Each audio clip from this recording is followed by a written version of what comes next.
Stroke, coma at heart failure ang lumabas na dahilan ng pagpanaw ni Pope Francis sa araw ng Easter Monday. Hanggang sa kanyang huling hantungan, nais daw ng Santo Papa na maging simple lamang ang lahat.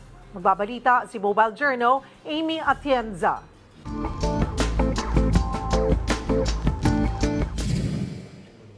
Sinelyuhan na ang apartment na naging tirahan ni Pope Francis sa Vatican. Tinalian ng pulang ribbon ang pintuan, saka nilagyan ng liquid wax at tinatakan ng papal seal para manatili itong sarado.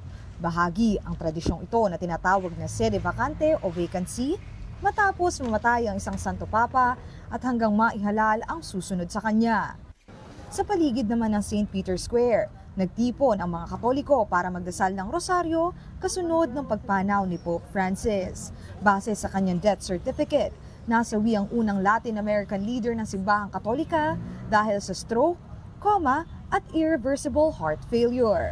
Isang araw lang yan matapos pa niyang magpakita sa Easter Sunday celebration sa Vatican. Bago pa man ito, noong Marso lang siya nakalabas ng ospital matapos ang higit isang buwang pamamalagi roon dahil sa pneumonia at bronchitis.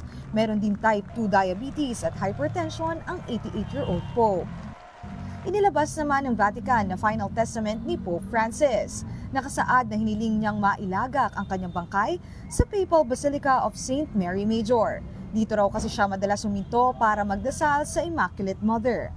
Nais niya rin ang kanyang puntod ay mailagay sa pagitan ng Pauline Chapel at Sposa Chapel of the Basilica. Hiling niyang nasa lapag ang puntod, simple, walang ornamentation at may nakasulat lamang na Franciscus. Mobile journalist Amy Atienza po, hatid ang mukha ng balita.